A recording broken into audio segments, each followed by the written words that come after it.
जय सत्यम सिद्धाय नमः गुरु जी। जय सत्यम सिद्धाय नमः आशीर्वाद।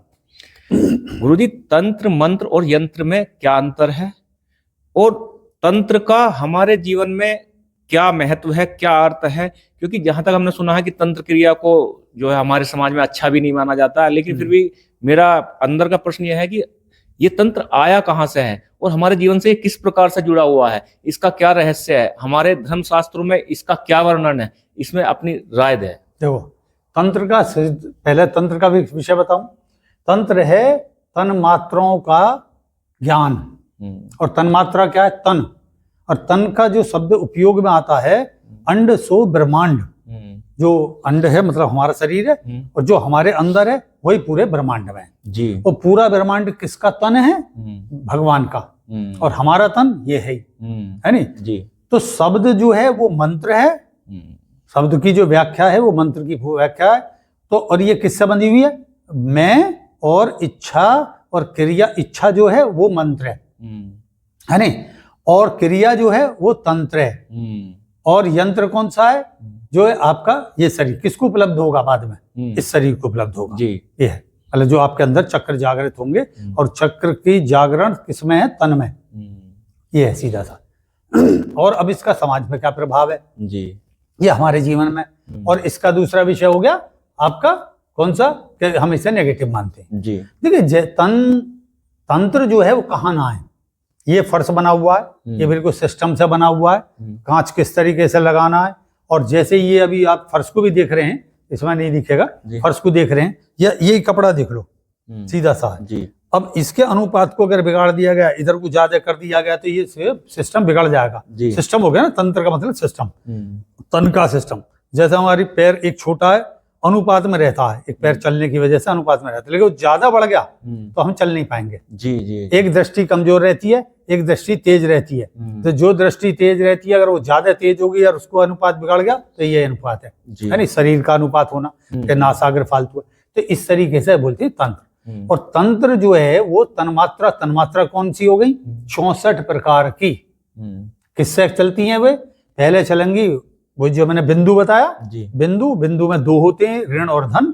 फिर वो जो फटते हैं त्रिकोण के रूप में, ये ऐसे यंत्र में भी चलता है और तंत्र में भी चलता है। और फिर किससे गए? उनकी मात्राएं, शब्द की मात्रा यंत्र के साथ उपयोग करके जो सिस्टम बनता है वो है तंत्र। अच्छा, हाँ, बहुत बढ़िया। शब्द जो हैं वो ऐसे नहीं है कि एक शब्द है, जैसे ए, तो ए और उसके आगे ध्वनि है नहीं, और उस ध्वनि का और विस्तार करने के लिए अंग की मात्रा है। अंग किससे? बहुत से अंग को ऐसा बोलते हैं, जैसे अंग, और एक होता अम। तो बहुत से अम का उच्चारण कहते कि नहीं है, ये घंटे से उच्चारण, घंटे में ओम की ध्वनि आती है, सब में ओम की ध्वनि आती है। तो इसलिए उसे कहेंगे, जैसे गणेश जी का मंत्र है गंग गंग शम, ऐसे गणेश जी का मंत्र है, शनि देव का मंत्र है। तो ऐसी तन्मात्राएं हैं। एक बीज से 2 का फिर त्रिकोण, और त्रिकोण का फिर चतुष्कोण। तो जैसा अभी बताता मैं चला गया पहले, इसमें आपने जो वीडियो करी होगी उसमें, कि ये कोण और ये कोण त्रिकोण बन गया, ये चतुष्कोण हो गया, ये इसमें भी त्रिकोण है। ये तंत्र है, यंत्र तो है ही, लेकिन इसके अंदर तंत्र कैसे मैंने बताया कि ये देखिए यो सीधा, और ये कंधा, और ये चौकोर हो गया। अब इसमें त्रिकोण किस तरीके से? ये, और यहां से यहां, और यहां से फिर ये, इसके बीच में हृदय।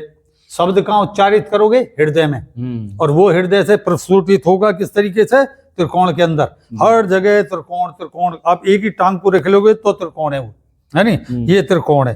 तो वाम और उत्तर, सूर्य और चंद्र, सब जगह त्रिकोण। आप ऐसे बैठोगे, ये बगल आपकी यूं करके त्रिकोण में बदल गई, ये गई, है नहीं। तो ये तंत्र है, ये सब तंत्र है।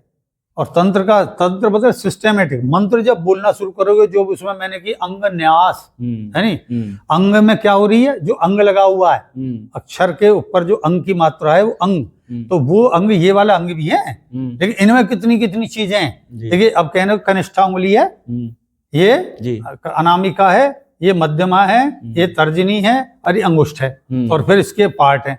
तो तीन तीन, हर एक में तीन ही क्या है, चौथा होते ही एकदम आदमी जो है ज्योतिष शास्त्र वाला मना कर देगा, उसको क्या कहेगा, चौथा है रंग तेरे इसमें, तो ये अंग भंग है, तुझे जो है इस संबंधित शत्रु की वो मिलेगी ज्यादातर, और उससे तेरा नुकसान हो जाएगा जी। 3 पे क्या कहेगा कि ये कैसा होगा, रजगुण, मतलब रजगुण ये तमगुण, रजगुण और सतगुण, और इसके फिर ये पार्ट है, और फिर इनके अंदर बीज है बीच में। तो जब हम मंत्र ध्यान करेंगे तो मंत्र को अपने अंदर स्थापित करना पड़ता है, तो कहाँ से स्थापित करेंगे, और वहीं से रेही क्रिया योग है, तो हम कहाँ करेंगे, मूलाधार में। तो पूरा मंत्र बोलेंगे, जैसे हम सत्यम सिद्धायन में, या गणेश जी का ही मंत्र बोलेंगे जी। ओम ग्लौं गं गणपते नमः, है नी, ओम ग्लौं गं गणपते नमः, पंचतत्व पे है नी, ओम ग्लौं गं गणपते नमः। ओम नमः शिवाय, ये त्रिगुण है जी, है नी, नमो भगवते वासुदेवाय, ये जी, दुम दुर्गाय नमः, स्त्री वाले में ओम नहीं लगता जी। जैसे ओम एम ह्रीम क्लीम चामुंडाय विच्चे नमः करते हैं, ये गलत है नी, ये मंत्र का भी बताता चल रहा हूँ, क्योंकि मंत्र तो तंत्र से कनेक्टेड है। अब जो आप जाते हैं शमशान में, अब दो आ गए ना कि अंड सो ब्रह्मांड, और जहां आपकी दो, एक जन्म की जगह, एक क्रिया क्षेत्र जो समाज में आपका है, और एक अंत में कहाँ है, जो हमारा शमशान, वहां भी त्रिकोण ही बन गया, त्रिकोण बन गया ना, है नी, जन्म का स्थान, क्रिया का स्थान, सारा जो हमारा जो भी है, और फिर तीसरा वैसे। अब ऐसे तो 5 बन जाएंगे, जन्म, शिक्षा, विवाह, नौकरी, और फिर बाद में नौकरी के अलावा फिर क्या है, पूरी जो चीज पे सामाजिकता उसमें ये सब बटे हुए, और अंत में मोक्ष, है नी। तो आप ये समझो, अब शमशान में क्या देते हैं, यहाँ भी, और यहाँ वास्तुशास्त्र भी आता है, तन मात्राएं, तन में कितनी मात्राएं हैं, ये मात्राएं आ गई 15, ऊपर गिन दोगे 16 हो जाएंगी, है नी, तो 15 मात्राएं हो गई, किसकी, मंत्र की जी। तो अब कैसे भी जपोगे तब, सत्योम सिद्धाय नमः, जैसे ओम नमः शिवाय जपोगे, ओम नमः शिवाय यही, है नी, फिर ओम नमः शिवाय, अंगन्यास चल रहा है इसमें, जहां अंगूठा ये आत्मा का प्रतीक है जी, ये कर्म के प्रतीक है, अर्थ, काम, धर्म, मोक्ष जी, इस तरीके से। तो अब ऐसे रखते चलोगे, ओम नमः शिवाय, ओम नमः शिवाय। अब एनर्जी तुम ये फील करोगे, इसकी आत्मा की एनर्जी यहाँ आ जाएगी, यहाँ एनर्जी आएगी, ये जागृत होगा, ये जागृत होगा, तो मैं गुण जो है जैसे है ना बुद्ध पर्वत, ये जागृत हो जाएगा, है नहीं, सूर्य पर्वत जागृत हो जाएगा, जैसे इसे यहाँ लाओगे तो इधर भी रिफ्लेक्शन आएगा, इधर भी रिफ्लेक्शन आएगा, इस तरीके। बहुत गहरा विज्ञान है, ये तो गुरु के नीचे सीखना पड़ता। तो गुरु जी फिर इसमें बताओ कि अगर फिर हमें मंत्र जब जो करना चाहिए, बीच में विषय थोड़ा सा अलग हो गया, मंत्र जब हमें फिर उंगलियों से करना चाहिए, पहले तो उंगलियों से ही था, फिर बाद में इन्होंने विस्तार कर दिया बड़ा, तो उस पे यूं कहने लगे, भूल गए हम, कंकड़ आने लगे, कंकड़ फिर जो है, और कंकड़ों को बांधा गया, फिर 108 की करी गई, कि 108 जब मैथ बढ़ता चला गया ना, ये तंत्र है, मैथमेटिक्स जो है तंत्र है, बिना उसके बनाए भवन कैसे बना लोगे, पहले तो हाँ बनाओ ना, सिस्टेमेटिक, और फिर ले, और उसके आचरण में अगर कोई भी जगह हो गई तो आपका अच्छा तंत्र बिगड़ जाएगा। जब हमारे जीवन में हर जगह तंत्र है, हर जगह तंत्र है, अगर जैसे आपने बताया, इतना तो हमें पता भी नहीं था, जैसे कि अभी आप बता रहे थे कि जैसे गाड़ी हुआ या कुछ भी, ये सब तंत्र ही है, ये फर्श भी तंत्र है, और हमारे जीवन में हर जगह तंत्र है। लेकिन हम फिर भी समाज में अगर हम तंत्र का कहीं नाम लेते हैं तो तंत्र को मतलब एक नकारात्मक ऊर्जा या नकारात्मकता से जोड़ा जाता है। और जैसे अभी इसमें एक हमने अभी नया सुना है, हमें पहले नहीं सुना था, एक तंत्राचार्य। तो ये तंत्राचार्य कहाँ से शब्द आए, ये सिर्फ तंत्र से ही तंत्राचार्य आए होंगे, जो जिनकी सिद्धि तंत्र के ऊपर है? नहीं, सिद्धि शब्द जो है उसका ज्ञान है। अच्छा। और उस ज्ञान के साथ विज्ञान भी है उसका, है नहीं। तो अब उसे जो बोलेंगे, तंत्र का आचार्य है कि तंत्र के सिस्टम को जानने वाला, उस पूरी विद्या को जानने वाला तंत्राचार्य है। तांत्रिक, है नहीं। अब तांत्र के आंतरिक जो भाग हैं उनको जानने वाला आचार्य जो है वो बाहिर है, उसके उपदेश को जानता है, बता देगा, वैसे वो आचार्य होते हैं। हाँ। और तांत्रिक में कौन हो गया? तंत्र के आंतरिक, जो तंत्र से जो आंतरिक शक्ति उदय होती हैं, बहुत हैं इसकी, उसको जानने वाला तांत्रिक है, प्रैक्टिकलवादी आदमी होगा, है नहीं। इस तरीके से तो आप इन्हें गलत समझ, एक तांत्रिक है, तांत्रिक का मतलब ये नहीं हड्डी खबोड़ी लटका हुआ इस तरीके से व्यक्ति है, तो वो नहीं, पता भी नहीं चलेगा आपको तांत्रिक कौन है। गृहस्थी भी हो सकता है नहीं, और तांत्रिक भी। अगोर पंथ तो मतलब पंथ के आधार पर उनके नाम रखे गए। शमशान का अब जो शब्द आया शमशान का, जैसे जन्म का होता, कुंडली में देखोगे त्रिकोण बने हुए हैं और चतुष्कोण बने हुए हैं, है ना। बिल्कुल बिल्कुल। त्रिकोण बने हुए, अच्छा, तो वो भी इस तरीके से, फिर चारों कोने और उसमें 12 खाने, है नी, और हर भाव का एक विषय है। तो ये सब तंत्र के अंदर है, समझे। ऐसे ही जब शमशान की साधना करते हैं तो हमें शमशान का भी चयन करना होता है। ये नहीं कि कोई से भी शमशान में चले गए, तो वो ऐसा लंबोत्तर है, चौकोर है, क्षेत्र में फैला हुआ। उसको पहले बांधते नहीं थे शमशान को, मतलब शमशान का बंधन वैसे करने मंत्र से अलग होता। शमशान का बंधन है जो भूमि बनी जाती थी चारों तरफ, वो खुली ही रहती थी, उसकी कोई बाउंड्री नहीं थी।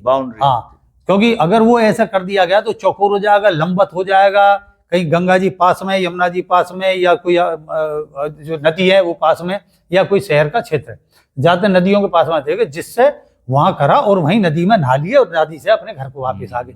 अब नदियां खराब हो चुकी हैं।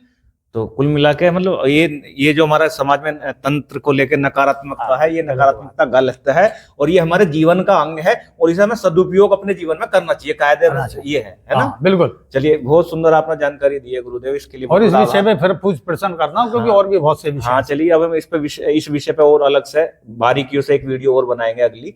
और मुझे तो मतलब बहुत जानकर आश्चर्य हुआ कि तंत्र को नकारात्मकता से हम जोड़ देते, लेकिन आपने बताया ये तो हमारे जीवन के पग पग में तंत्र है। बिल्कुल ठीक है, बहुत बहुत धन्यवाद आचार्य जी, बहुत बहुत धन्यवाद गुरुदेव। जय सत्यम सिद्धाय। जय सत्यम सिद्धाय कल्याण भाव।